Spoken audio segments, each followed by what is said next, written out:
Julio, ngaman gintampa mo ako. Kinapamangkot mo pagid ina, Stella. Kita-kita ko gin nga gaharanotay kamo ni Carlos dito. Ano? Laki mo bala ina? Gahom sang tingog, mga tigbabaying sugilanon sang pagbago, an AGS Radio Drama Anthology.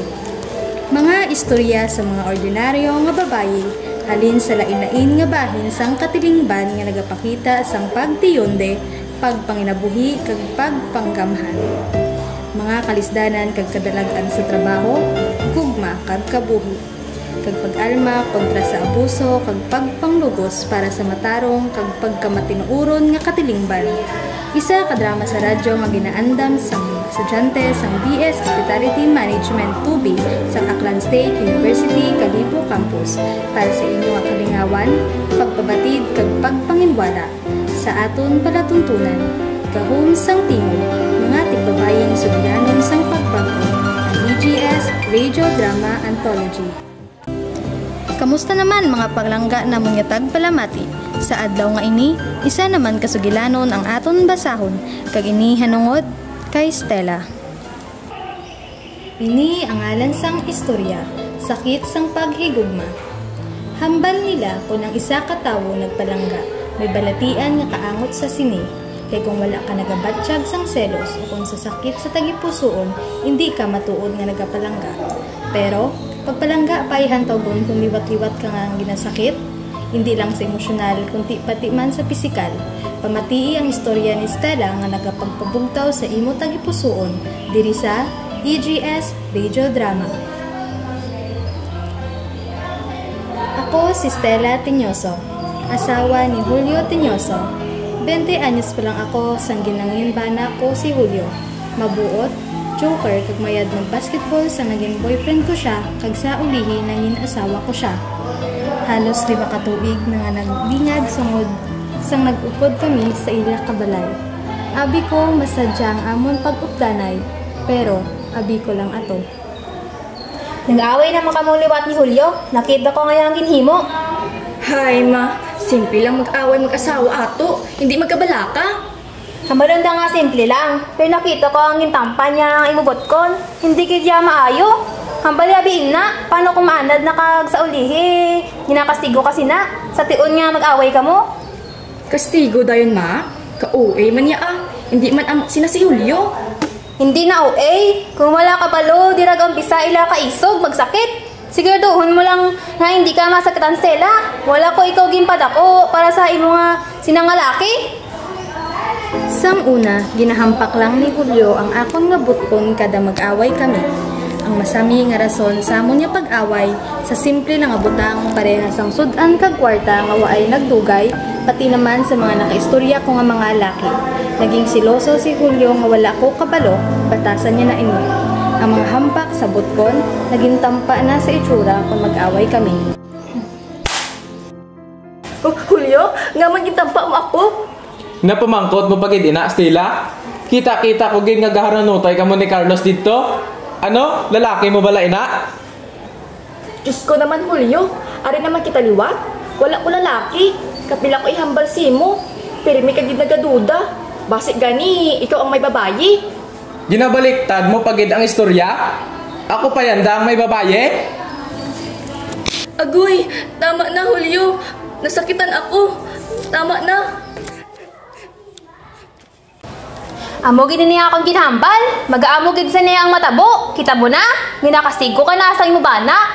Diin na ang tao nga ini, kay siya ang kastiguon ko. Ma, ano ka ba? Huwag man ko ginastigo mayad ni Julio ah. Nag-away lang kami. Amo lang to. Lang? Nag-away lang bala? Tanaway yung mga mata. Una lang sa isa ka black eye. Daw si Kumpo, panda ka na? Kabalo ko nga way ko dapat gintabunan ang sala kag nagbutig ako kay mama sa natabo sa amo ni Julio. Pero ano mahimo ko? Palangga ko si Julio bisan daw nagbag-o na siya. Julio, hubog ka naman? Do pirmi-pirmi ka na lang kainom. Gamay na lang atong bugas kag kaina kung ay nag-abot si mama nga may dala nga manok. Masudan, tuyot na lang tani ang sudan kag bata. Ano dayon? Tani magpangayo ka to sudan kag bugas sa laki mo? Ano naman ginahambal mo? Wala kong isang laki, Julio. Tarong ka babala. Hindi ka magbutig sa akon, Stella. Nakita sa akon duwa ka mata ang istorya ka kay Carlos kaina. Kag sa tubangid mismo sang balay naton. Hindi ko gani laki si Carlos. Basi ikaw may ara. Ginabaliskan mo naman ang istorya. Ditsi kagid nga babayi ka. Julio, tama na. Nasakitan ako. Julio, tama na.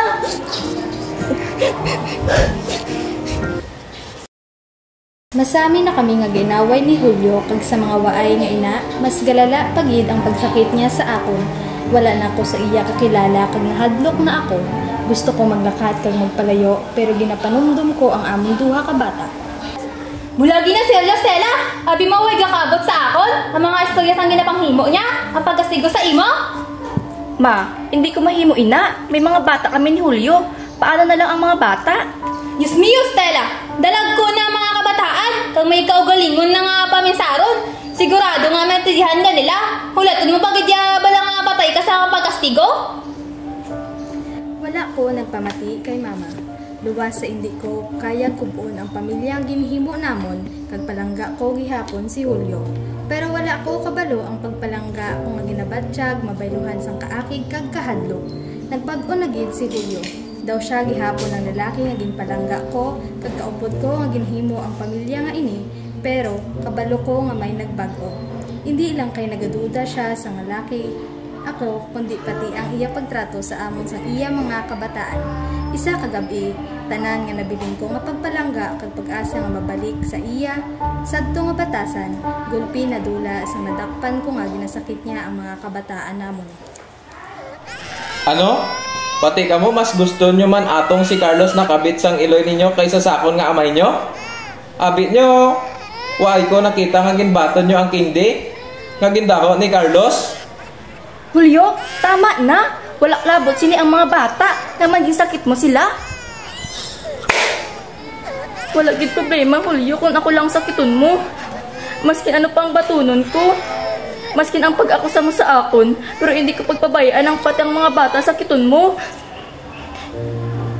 Hindi ko gid ma-imagine nga ang laki nga kaupod ko nga nagbuo kapamilya ay manginamoni ang pagtrato sa amon. Si Julio, ginpalangga ko bangod sa mabuot siya, pagiging joker kag isa ka maayo nga amay, gulpi lang nadula mangod sa sobra ka selos. Matuod gid man siguro ang hambal nila nga ang tawo nga nagapalangga nagabag-uman sa mga naglipas nga mga tion. Magbulagi na kita, Julio.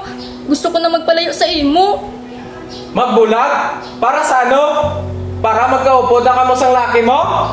Wala ko sang lalaki, Julio. Pero kung amo nang gid ang mga luyag mo nga patihan, wala na ko sang mahimo. Sadto nga aga, naghalin kami sa mga bata sa poder ni Julio. Masakit sa akon, pero balaan ko nga masakit ina sa mga bata. Pero, ano pa mahimo ko? Pati mga bata, ginasakit na ni Julio. Pila ka bulan, nagpangita ako sa trabaho para makabakal sang kinahanglanon sa mga bata. Grade 4 na ang amon subang, samtang ang amon inipo, kinder pa lang. Ginahimo ko ang tanan para sa ila, kag kisa, ginapabayan ko sila magbisita kay Julio. Ginabayaan mo magbisita kabataan kay Julio? Basi dito, ginasakit ang mga bata. Wala na sila gasugid. Hindi magkabala ka, ma. Kada magpulit nila nga duha, ginalantaw ko kung may mga pilas sila. Kag isa pa, magkaisa sa duha kasi mana lang sila magbisita dito. Ikaw bahala ah. Balaan ko nga magbalik si Julio sa iya sagto nga batasan, ma. Hindi subong pero paalabuton nga tinuon. Sigurado ako. Nagligad ang pila ka bulan. Ang mga kabataan padayon gyapon ang pagbisita sa ila amay. Kisa gabisita sila kay Julio kag kada puli nila masadya sila. Nabalitaan ko nga nagbalik na sa trabaho si Julio sa pabrika kag naguntat na sa pag-inom. Nalipay ko sang nabatian ko ato. Nag-abot gid ang adlaw nga kabalo ko nga makabalik siya. Sa sadto nga laki nga ginpalangga ko. Stella, may bisita ka? Sino, ma? Ambot, kadto ito sa salas. Stella, Julio? kamusta ka? Pwede kita mag-istoryahanay? Oo naman. Dali lang. Ay kuhaan ko ikaw sang tubig. Salamat. Okay lang po. Ikaw, kamusta ka? Maayo man? Ari ko di para mangayo pasensya. Para sa tanan ko nga ginhimo sa imo kag mga bata. Patawara ko sa sala ko. Nadala ko sa sobra pagkasilos, Stella. Pero wala ko dapat ginhimo ato sa imo kag sa mga kabataan. Patawara ko. Masakit Hulyo, pero wala sang adlaw nga wala ta kaging panungdong. Balaan ko maabot gid ang pion nga magbalik ka sa sagtong kamatasan kag waay gid ako nagsala. Patawara ako. Ginapatawad ko na ikaw Hulyo, pero gusto ko mabalaan mo nga hindi pa ako ready nga magbalik simo. Wala ako laki Hulyo sa mga nagligad nga tinuig. Ikaw lang ang lalaki sa akong kabuhi, pero hindi pa ako magbalik sa imo. Naintindihan ko, Stella. Hindi ta kapagpiliton nga magbalik sa akon. Gusto ko lang mahibaluan mo nga gusto ko makabawi sa imo kag sa mga bata ta. Salamat sa pag-intindi Hulyo. Gin pamatud-an ni Julio nga ang iya ginhambal sa akon. Nagbawi siya sa akon kag sa amon kabataan. Isa ka tuig ang nagligad, pero kuparinting lang kami ni Julio hasta subong. Himbato niya ang gusto ko kag wala na nagreklamo. Nagbalik na ang sanguna nga batasan ni Julio, pero wala gihapon nadula ang akon pagkahadlok. Ako ang nagtindog nga amay sa amon nga duha ka bata kung ara sa trabaho si Julio. Sa mga naagyan ko nga problema, mas naging makusog ako. Hindi lang para sa akon kaugalingon, kundi para man sa akon mga bata. Nagpalangga ako kung nasakitan ako, pero maskin nagpalangga ko ang isa ka tawo, hindi ko gid pagkasugtan nga sakiton niya ang pamilyang ginbuo kag ginhandom namon nga duha. Nag-ayo gid si Julio kag sa mga nagligad pagid ng mga tinuig, gamat-amat nadula ang pagkahadlok kag sakit nga akon nabatsyagan. Sa mga nagapamati subong nga adlaw, ang istorya ni Stella ay okay lang nga magpalangga sang isa ka tawo, pero sa mga iya nga naagyan sa iya kabuhi, isa lang ang mahambal niya. Nga hindi magtinir sa isa ka relasyon nga hindi lang sa emosyonal ikaw ginasakit, kundi man pati sa pisikal. Mabudlay mabuya, pero mas budlay magtinir. Mas manami ang pagpalangga kung hilway kag wala sang duda. Kag diri natapos ang kasaysayan ni Stella nga iya ginpasakop kag aton ginhatagan sang kabuhi diri sa aton palatuntunan sa gahom sang tingog, mga tigbabaying sugilanon sang pagbago, ang EGS Radio Drama Anthology.